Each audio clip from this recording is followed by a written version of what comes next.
Today we're diving headfirst into a day in the life of our off-grid family here in Australia. We're striving for a more sustainable and self-sufficient life.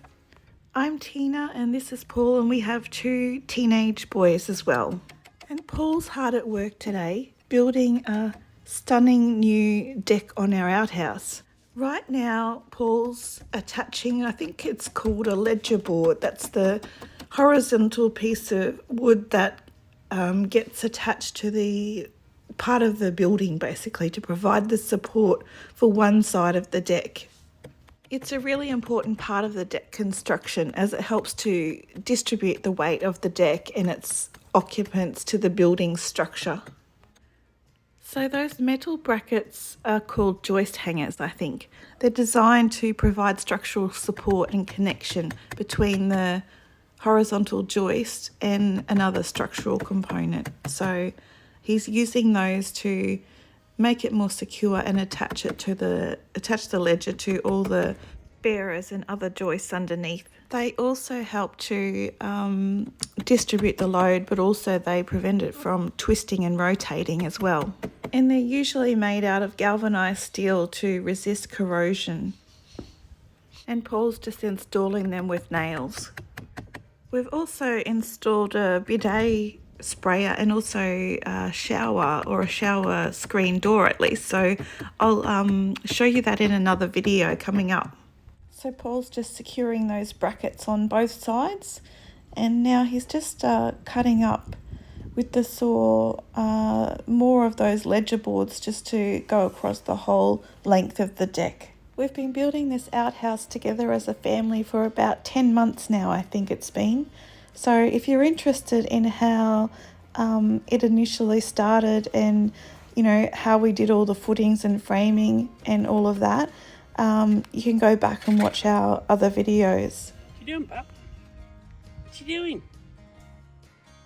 So this is the 10th video now in the series about the off-grid outhouse, and it's taken a long time, and I used to count the number of days of work that we were putting into it, but all the days have blurred into each other now, so I can't really tell how many days it's been.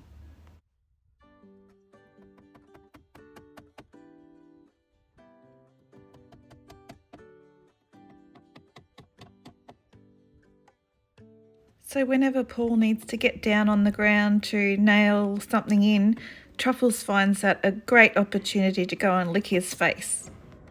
Hello, puppy. Hello. Oh, yes, thank you, puppy. All right. Puppy.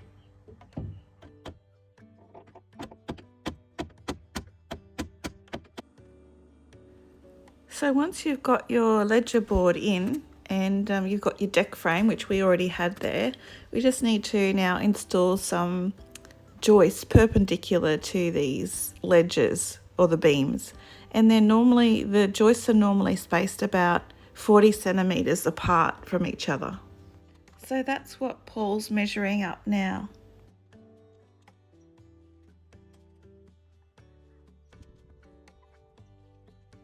And so now Paul will use the saw to cut the lengths of timber into the right sizes.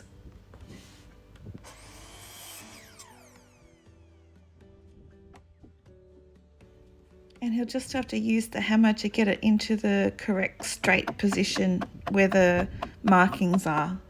And he finally got himself a nail gun. So he's using the nail gun to get these boards into place, and he's pretty excited about this because it's making the work a lot quicker for him. And so we need to have the generator running for him to use the belt-driven air compressor that's just at the end of the decking there, the blue thing behind him, which we need to use to keep the nail gun working. Yeah, so a belt-driven compressor is a type of air compressor that utilises a belt and pulley system to drive the compressor pump. It's a common design used in different industrial and commercial applications to generate compressed air. So belt-driven compressors are a lot quieter than direct drive compressors, which is good for out here because we like the peace and quiet. But if you don't have direct power to the air compressor, then you could only really use the nail gun for about 10 to 15 nails at the most, then it loses its pressure altogether. I wanted to take a moment to express our deepest gratitude to all our family and friends who have been there for us throughout this incredible journey. Whether it's been subscribing to our sessions or just giving us words of encouragement or lending an ear when we needed it the most, your unwavering support has meant the world to us. Together we've celebrated the small victories and the big milestones. You've shared our joy. You've given us the strength to overcome some of the challenges that we've had to face. In this world of content creation, it's been the support from those closest to us that have kept us grounded and reminded us of what truly matters. So from the bottom of our hearts, we'd like to say thank you. Thank you for your belief in us, for your unwavering encouragement, and for standing by our side through it all.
So Paul's putting down some flashing on the joists here, which protect them from severe rotting.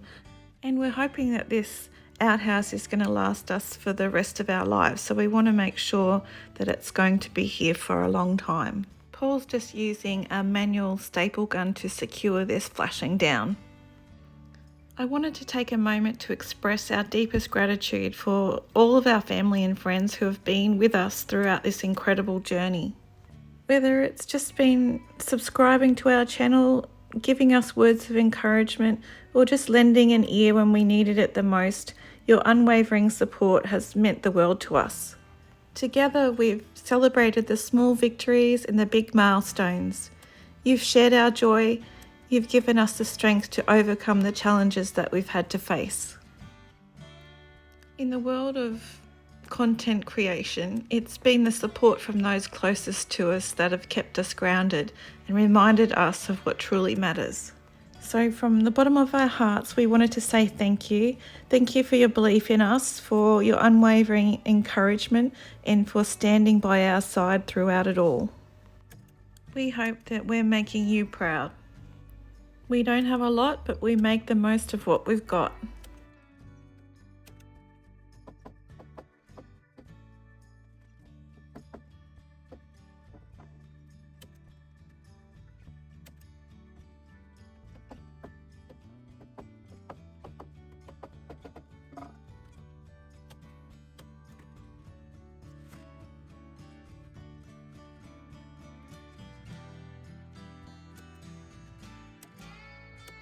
So now that the joists and the flashing have been installed, here comes the exciting part, installing the deck boards.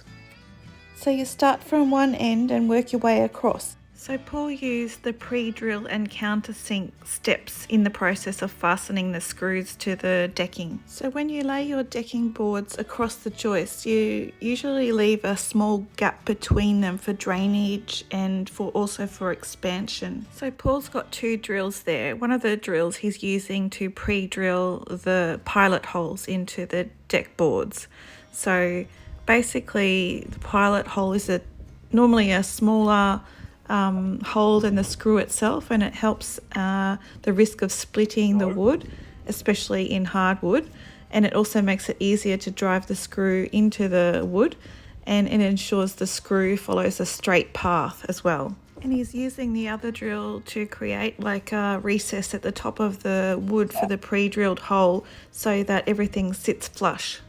So now Paul's just giving the decking a bit of timber oil, decking oil, and it's also got a bit of a stain through it, so it's a merbau or merbau, however you say it, colour stain. So this decking oil gives the deck a little bit of UV and mould resistant properties as well. It also helps protect it from the harsh conditions here in Australia. Paul's using a lamb's wool applicator tool for applying this decking oil, and Puppy's not too happy about it. She's used to ripping to pieces any lamb's wool that she finds on the property. So the lamb's wool applicator tool is pretty good. It's just made from natural sheep's wool. It's just a soft absorbent pad on the end that makes it ideal for spreading and evenly distributing the decking's oil or stain. And they can hold a significant amount of product, which is helps you with good coverage and reducing the need to constantly dip it in the oil or stain. Hey, get off! No, puppy. Not yet. Not yet, puppy. And the other thing is that because the lamb's wool is so soft and gentle, it just makes sure it prevents any scratches or damage to the decking as well. It's only a small deck, but it's going to achieve all the purposes that we need it for. Now we just need a big deck on the other side of the shed for watching the sun go down. So oiling your deck not only helps enhance its appearance, it actually helps it protect it from the elements. So it's important to choose a product that's designed for the type of wood that you have, and get the right applicator as well. It's also important to make sure that the surface is being cleaned thoroughly before using the oil or stain. And there's certain deck wash solutions that you can use, and you can also use a pressure washer or something like that as well. And you need to apply the oil in a thin consistent layers to prevent pooling and streaks. You need to have at least 2 layers and give it time to dry as well. You may need to apply multiple coats, and just check the recommendations from the supplier about the number of coats and the drying times between the coats. And it's good practice to regularly inspect your deck and reapply the oil as needed to maintain its protection and appearance. So there it is. Paul's just completed building this stunning and practical deck for our off-grid outhouse here in the beautiful Australian wilderness. Just take a look at it. It's beautiful. It's not just a deck, it's a labour of love. If you'd like to support our channel and you've enjoyed this video, please click the like button and subscribe to our channel to stay updated on all our wild off-grid adventures. So to all you wild souls out there, cheers to embracing the great outdoors and living off the grid.